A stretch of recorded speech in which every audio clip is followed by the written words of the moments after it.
శ్రీకాకుళం కాశీబుగ్గ శ్రీ వెంకటేశ్వర ఆలయంలో తొక్కిసలాట ఘటన తీవ్ర విషాదాన్ని నింపింది. భక్తుల రద్దీ కారణంగా క్యూలైన్లలో చోటు చేసుకున్న తొక్కిసలాటలో 10 మంది భక్తులు మృతి చెందారు. పలువురు భక్తులకు తీవ్ర గాయాలయ్యాయి. కార్తీక మాసం ఏకాదశి పర్వదినం కావడంతో భక్తులు వేల సంఖ్యలో కాశీబుగ్గ శ్రీ వెంకటేశ్వర దేవాలయం సందర్శనకు తరలివచ్చారు. క్యూ లైన్లలో రద్దీ నేపథ్యంలో తొక్కిసలాట జరిగిందని, భక్తులలో ఎక్కువగా మహిళలు చనిపోయినట్లుగా సమాచారం. మృతుల సంఖ్య పెరిగే అవకాశం ఉందని తెలుస్తోంది. పోలీసులు, అధికార యంత్రాంగం గాయపడిన వారిని ఆసుపత్రులకు తరలించి సహాయక చర్యలు చేపట్టారు. ఇది తిరుమల తిరుపతి దేవస్థానం ఆలయం తరహాలో సువిశాలంగా అత్యద్భుతమైన నిర్మాణ శైలితో నిర్మించారు. సుమారు 12 ఎకరాల విస్తీర్ణంలో హరిముకుంద పాండా అనే భక్తుడు తిరుమలలో తనివి తీరా దర్శనం లభించకపోవడంతో తన సొంత ఖర్చుతో ఈ ఆలయాన్ని నిర్మించారు.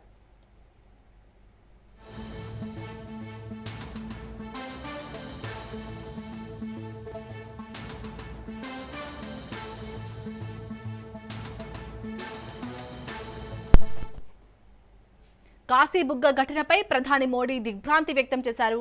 మృతుల కుటుంబాలకు ప్రధాని మోడీ సానుభూతి ప్రకటించారు. బాధిత కుటుంబాలకు మోడీ ఎక్స్గ్రేషియా ప్రకటించారు. మృతుల కుటుంబాలకు 2 లక్షలు, గాయపడ్డ వారికి 50,000 చొప్పున ఎక్స్గ్రేషియాను ప్రధాని మోడీ ప్రకటించారు.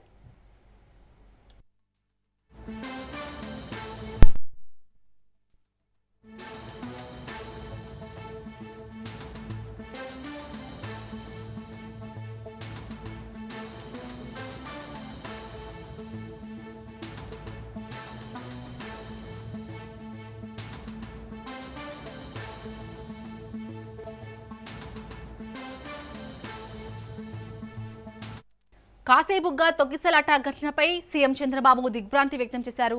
భక్తులు మరణించడం అత్యంత విషాదకరమని అన్నారు. మృతుల కుటుంబాలకు ప్రగాఢ సానుభూతి తెలిపారు. గాయపడ్డ వారికి మెరుగైన వైద్యం అందించాలని చెప్పారు. శ్రీకాకుళం కాశీబుగ్గలో తొక్కిసలాట దుర్ఘటన తీవ్ర దిగ్భ్రాంతికి గురిచేసిందని మంత్రి అచ్చెన్నాయుడు అన్నారు. ఘటనా స్థలానికి చేరుకుని సహాయక చర్యలను స్వయంగా పర్యవేక్షించారు. క్షతగాత్రులకు వెంటనే చికిత్స అందించాలని అధికారులను ఆదేశించారు. బాధిత కుటుంబాలను ఓదార్చారు. బాధిత కుటుంబాలకు ప్రభుత్వం అండగా ఉంటుందని తెలిపారు. కాశీబుగ్గలో అయితే తొక్కిసలాట ఘటనకు సంబంధించి పూర్తి డీటెయిల్స్ ని మా ప్రతినిధి సంతోష్ అందిస్తారు. సంతోష్, ప్రజెంట్ సిచ్యుయేషన్ ఏ విధంగా ఉంది, అలాగే ఇంకా మృతుల సంఖ్య పెరిగే అవకాశం ఉన్నట్టుగా తెలుస్తుంది. హాస్పిటల్లో ఉన్న వారి పరిస్థితి ఏ విధంగా ఉంది?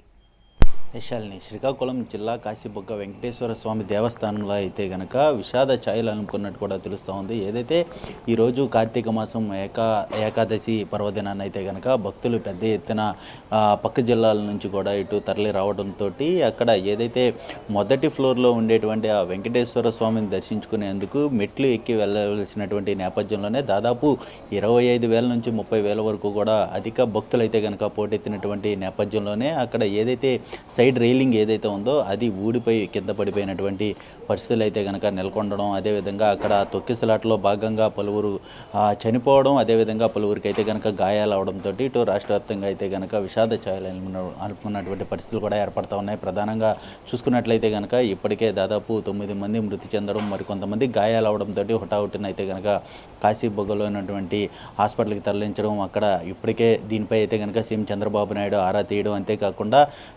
సంబంధిత శాఖ మంత్రి ఆనం రామనారాయణ రెడ్డితో పాటు అనిత అచ్చెన్నాయుడికి అయితే కనుక ఇటు వివరాలు అడిగి తెలుసుకోవడం, అక్కడ ఉన్నటువంటి పరిస్థితులపై కూడా ఎప్పటికప్పుడు ఆరా తీయడం కూడా జరుగుతూ ఉంది. ప్రధానంగా వారికి ఏదైతే మెరుగైన వైద్యం అందించాలంటూ కూడా ఇటు దిశానిర్దేశం అనేది కూడా ఆదేశాలు జారీ చేయడం కూడా జరుగుతూ ఉంది. ముఖ్యంగా చూసుకున్నట్లయితే కనుక ఏదైతే ఈ యొక్క దీనికి సంబంధించి ఈ యొక్క ఏదైతే తొక్కిసలాటికి సంబంధించినటువంటి అంశాలను అయితే కనుక పూర్తి స్థాయిలో ఇప్పటికే ఆ యొక్క ఘటనా స్థలంలో అయితే కనుక సహాయ చర్యలు కొనసాగుతున్నటువంటి పరిస్థితులు కూడా కనబడుతూ ఉన్నాయి. ఏదైతే ఇటు ఆ యొక్క దేవస్థానానికి దాదాపు చూసుకున్నట్లయితే కనుక ప్రతి వారం 2,000 నుంచి 3,000 వరకు వచ్చేటువంటి పరిస్థితి, అదేవిధంగా ఆ యొక్క సామర్థ్యం కూడా ఆ యొక్క భక్తులు 2,000 నుంచి 3,000 వరకు ఉండేటువంటి సామర్థ్యం ఉన్నటువంటి ఆ యొక్క ఆలయంలో దాదాపు ఈరోజు ఏకాదశి పర్వదినాన్ని అయితే కనుక 25,000 నుంచి 30,000 వరకు భక్తులు ఒక్కసారిగా రావడంతో పోటెత్తడంతో అక్కడ ఈ యొక్క విషాద ఛాయలు అనేది కూడా అలుముకున్నట్టు కూడా తెలుస్తూ ఉంది. ఏదేమైనప్పటికీ దీనికి సంబంధించి వివరాలన్నీ కూడా ఇప్పటికీ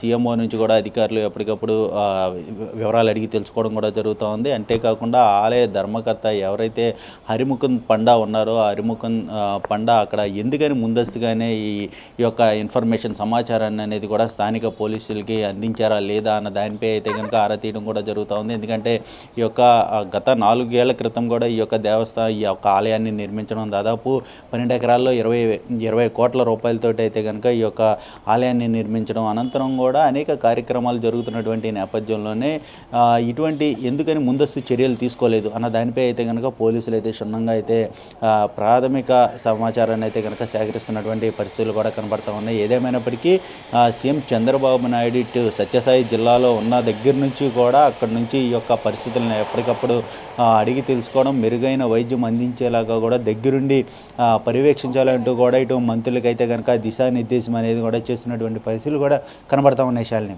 అలాగే సంతోష్, ఇప్పటికే అక్కడికి అచ్చెన్నాయుడు అలాగే ఎమ్మెల్యే గౌతమ్ శిరీష కూడా పర్యవేక్షించారు స్వయంగా ఘటనా స్థలానికి అని తెలుస్తుంది.